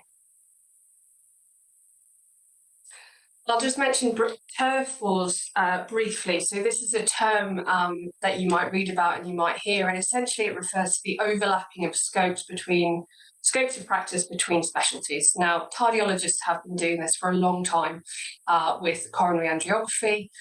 More and more we're seeing that other specialties are keen to perform procedures that traditionally radiologists would have performed, such as vascular surgeons performing endovascular abdominal aortic repair for aneurysms, and neurologists keen to perform thrombectomy. So again, advantages and considerations. Advantages might mean for patients that other clinical specialties might be better at correlating with clinical findings. It might mean a reduced workload for radiologists. But some considerations are potentially a loss of interest in work for us. Other specialties might miss pathologies that seen on the imaging that are outside of their own specialty, or they might not be able to treat concurrent pathologies in the same sitting. And other specialties don't have the same level of imaging safety or physics mandated training that we go through as. So how else are we how else are the RCR suggesting we try and tackle the, keeping up with demand and workload for patients? And you'll probably have heard about teleradiology and outsourcing. So these are often used interchangeably. So teleradiology refers to image transfer to a different location for reporting, and this can be internationally. And outsourcing refers to external reporting of images by private companies. Okay, so this is a document from 2015, the standards for the provision of teleradiology from the RCR. And key messages from this are that there is a shortage of clinical radiologists, but for patients, we need to provide a timely 24/7 service. And this is going to need teleradiology support. But there can't be any detriment to the quality of service provided to patients. And these companies must be subject to the same quality assurance process that we are in the UK. So again, everyone has different opinions on outsourcing, but some advantages are that it means timely scan reporting and reduced on-call volumes. And it means that in-house radiologists can focus on their areas of expertise and generally just keeping up with demand. Some considerations are, again, potentially taking away training opportunities for radiology registrars, and it can lead to something called the double reporting phenomenon. Now, this is a term that's used to describe when clinical specialities or physicians know their local radiologists and trust their opinions. So what can happen is when a scan is externally reported and it gets brought to MDT for discussion, often the in-house radiologist is also asked for their opinion on the scan, so it ends up being double reported, which might not be as efficient. And more, particularly post-COVID, we're seeing that private outsourcing companies have reduced capacity and are starting to be a little bit more selective about the work that they'll accept. And the last one, communication. Inevitably, it's easy to knock on the door of a radiologist or to pick up the phone and speak to an in-house radiologist than it might be to try and get through to an external reporter for a scan through a teleradiology company. So potentially communication about patient care is hindered. But there is enough work for everyone in radiology, and the future is exciting. So we are going to change tack slightly here and talk about some key innovations. Now, I'm just going to mention some topics I think might be interesting to read about, to ask your consultants and radiology registrars about, not to give you sort of a detailed overview of each one. Okay, so artificial intelligence, everyone is asking, is it going to take over our jobs? So at the last AI meeting at the RCR, there was a strong message from the computer science community that AI is being developed to support human interpretation rather than replace it. Okay, and it essentially refers to providing automated tools to support analysis and triaging of medical images and it's a rapidly developing field. So speak to your consultants, speak to radiologists, radiology trainees about how AI is currently being used in their departments for the benefit of patients.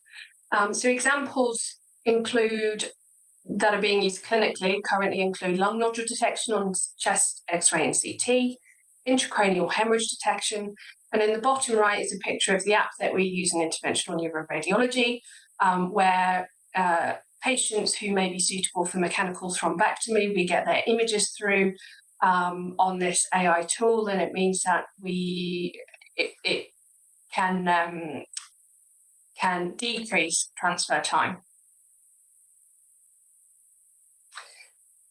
So that was AI, and AI is increasingly being incorporated into new CT technologies. And an emerging CT technology is photon counting CT.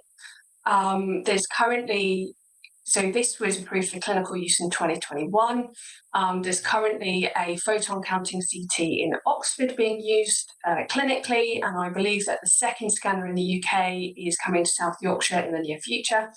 So it is a new technology that promises reduced radiation dose, increased spatial resolution, and a reduction in artifact. And this is particularly helpful in a pediatric population, for example, where we want to keep radiation doses as low as possible, and also for larger patients whose scans are often compromised by artifact.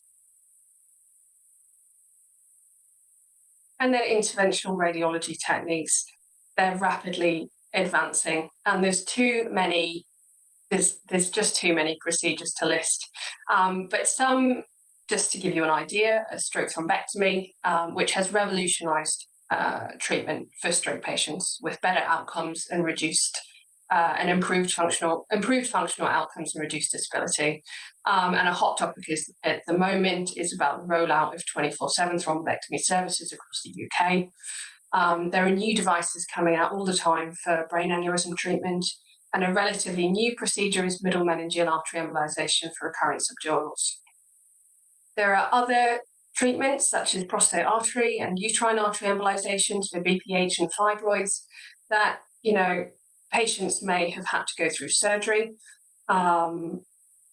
and also advances in interventional oncology. So ultimately, all these minimally invasive techniques can lead to faster recovery times, shorter hospital stays, and improved outcomes for patients. So just a quick recap and some thoughts from me. So we've discussed the radiology workforce situation in the UK, and we've talked about some initiatives to tackle the workload. Some are highly topical, and just remember for the interview that interviewers will have different experiences and opinions, so it can be important to show awareness of a balanced view and be able to identify those advantages and considerations. We've also highlighted some exciting innovations in radiology. Unfortunately, going into detail about these are beyond the scope of this presentation, but they might be useful for you to read up about to demonstrate your enthusiasm for our rapidly advancing specialty.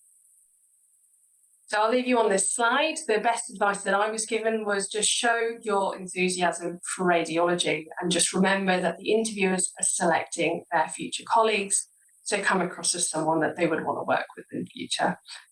Good luck. I'll be around for the Q&A. Thanks, everyone.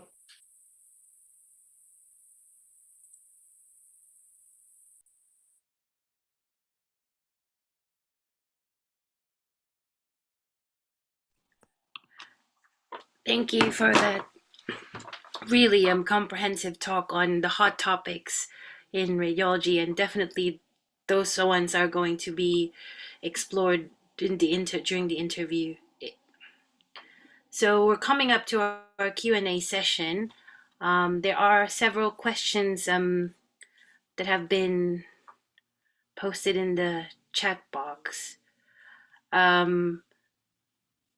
Now, some of them have been answered already by the others, but let me just go through them very quickly. Does anyone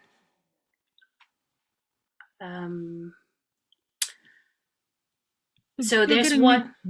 Oh, so there's one that's come on. It might be a good question for a fan. essentially how best to answer questions about subspecialty benefits and challenges. So this is something that didn't really come up in my interview, but I was aware of different subspecialties.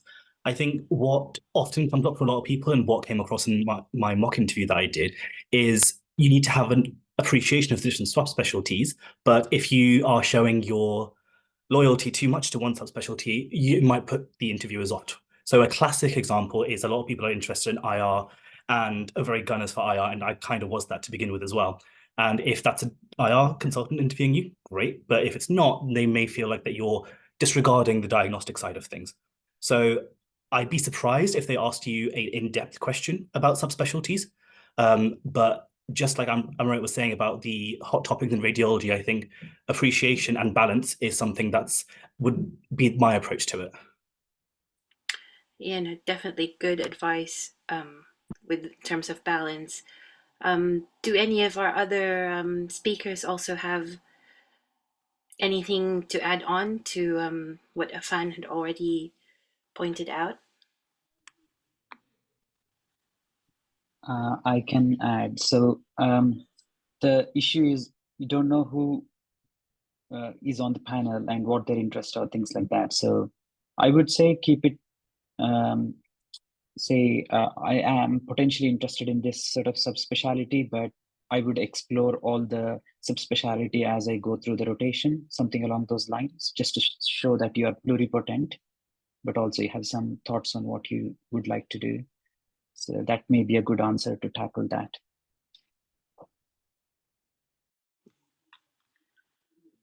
Thank you. Good points. All right, if we can move on to the next question, if that's all right. There's one question here about it might be actually Abhishek who'd be the best person to answer it, but the others can weigh in later as well. If you are not asked a direct question about audit or research, but want to use your experience as part of another answer, like problem solving skills, commitment to specialty, etc., it can be difficult to discuss the project and your reflections in depth in 60 seconds. So what would you say are the important points to get across about your research and reflection within such a short period of time? Yeah, as I mentioned in my talk, obviously you can use your research experience for problem solving or a few other areas. Just say that or academic excellence, in fact, is important to be a good radiologist, and your analytical thinking, you can bring those points and research together and say that, as demonstrated through my project, where I chose a problem, collected the data, analyzed, and presented the result. You can just say it in single statement, and I showed that this was the problem and this is how we can tackle it. So just in 2-3 sentences, it is possible to summarize whatever big project it is. I can summarize my PhD project, whole of my PhD research in 3 lines, 4 lines. It is possible. You need to give some thoughts about it. If I'm writing a big grant now, I am asked to summarize in like 100 words about the impact or something along those lines. So it's an important skill to learn, and you can do it. Thank you, Abhishek. Does anyone else from our panel want to add anything on? No, that's fine. We can cover as many questions we can. Yeah. So there were some general questions that were raised earlier that our other panelists can also probably weigh in on their thoughts on. Like, especially like, could you tell us more about your approach to the why radiology question? I think there would be different approaches depending on who's being asked. So it'd be interesting to know what the other panelists think the best way to approach this question would be. Like, I suppose Hadil, if you were going to answer this. Yeah, so I guess that's what I covered in my presentation. So just as a summary, I looked through the person specification. I checked to see which attributes I could fit in with my own experience and how that would help me to answer the question. And then I split my answer into personal reasons why I wanted to do radiology, things that I found interesting clinically that made me want to do radiology, and then teaching related stuff, just because I had a lot of teaching stuff on my CV. And just essentially, I found a way to link my personal strengths to the answer, because it helped me to tick off more points.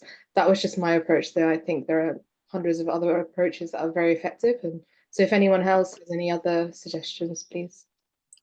Thank you.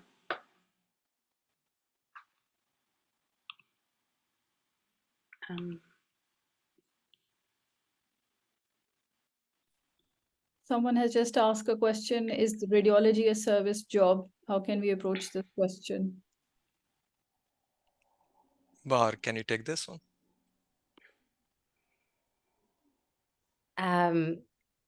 I think that obviously, yes, we're providing a service. We're providing an important service. Essentially, I can say that we are the people who will see the most interesting cases that come through the door, just because, let's be honest, it's easy to place a patient through the CT and get a lot of answers if the clinicians don't have an idea. So we do provide a service on multiple levels. Training in itself can be, and again, I'm specifically in a training scheme that's very service-led. We do a lot of on-calls. We have a 24/7 cover by registrars.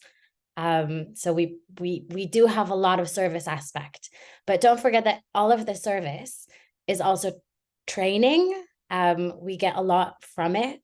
I'm not in an academy, so I don't have a lot of lectures and kind of face-to-face teaching, but from every time I'm covering the hot phone, I learn something from every scan that I report and I set to checking, or for every decision I make overnight.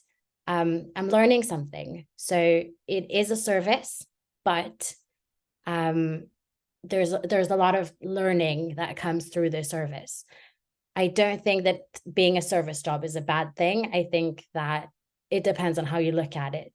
And again, I think that the service that we provide is essential to the functioning of the hospital, because essentially, if we wouldn't have provided it, and you can look at it on multiple planes, from diagnostic to interventional neuroradiology, we're involved in nearly every patient's stay in hospital. So it's a very important service that we provide.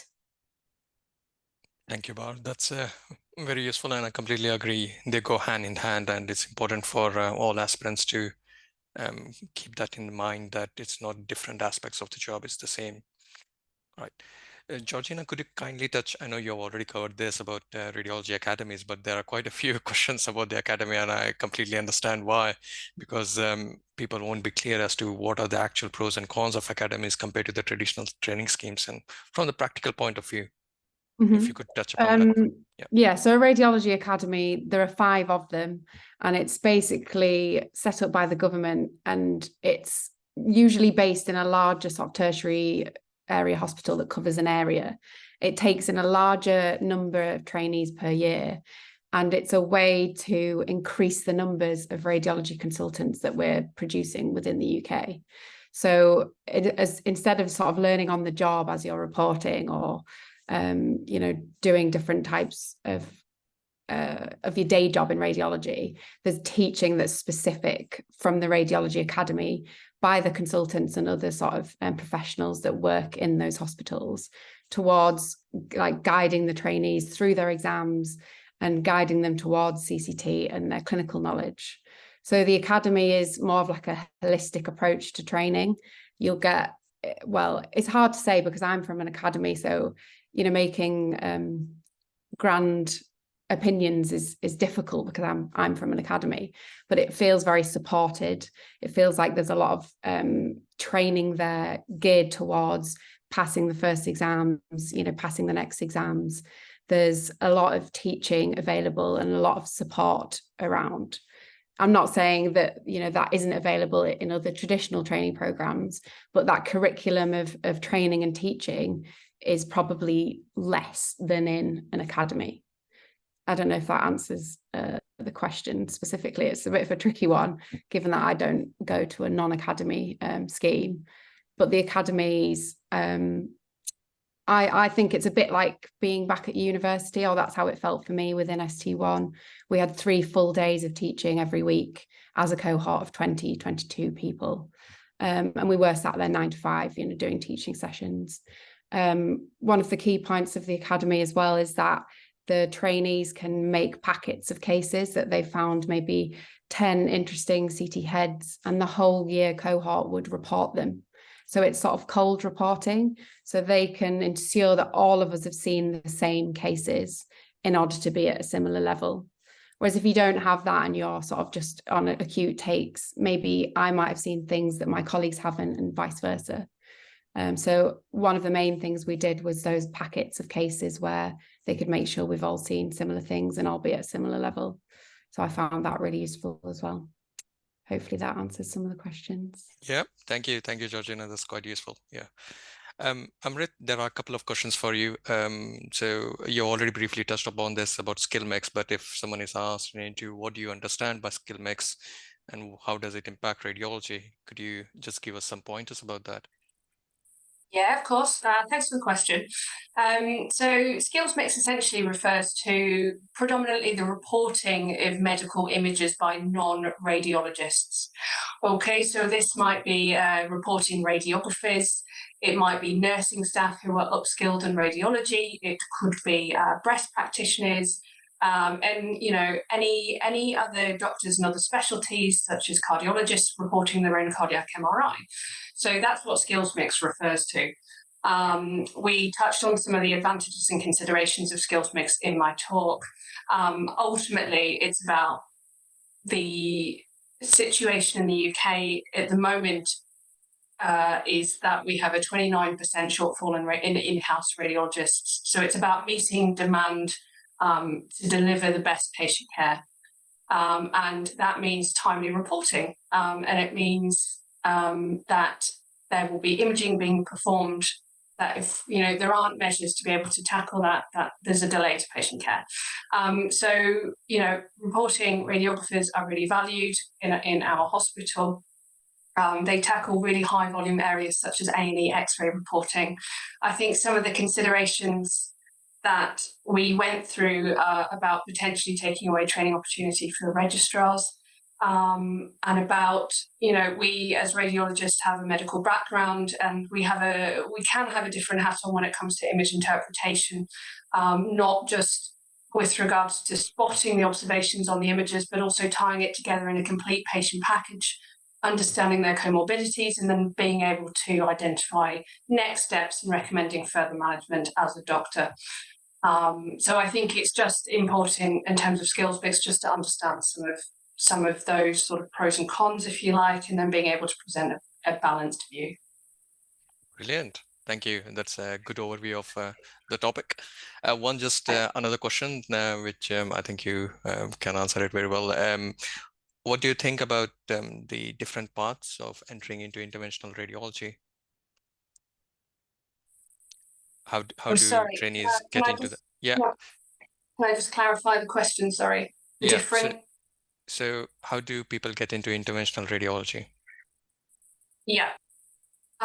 So when I applied, and I think it's slightly different across different specialties in the UK.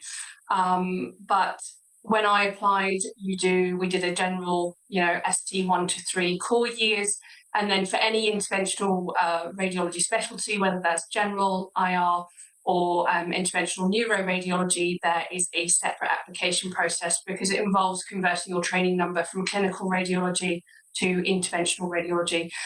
So it's a slightly different process. I believe it's deanery-wide, and then when posts are vacant, they can be advertised nationally to fill those training numbers. But I think that everywhere does it slightly differently. I think the common thing is that you do an ST 1 to 3 year, and then you interview for interventional radiology to enter into ST4. Now, I'm aware that more recently, I think in the last year, there have been posts advertised as interventional radiology pathway posts where you enter at ST1, stating your intention to do interventional radiology, and there's perhaps more of a focus on procedural skills from ST1, and this will differ between deaneries again in how they approach it. I believe that, for example, in South Yorkshire, the interventional radiology ST1s are currently, attending more of their procedural skills study days, and they're trying to get more hands-on in post-part 1.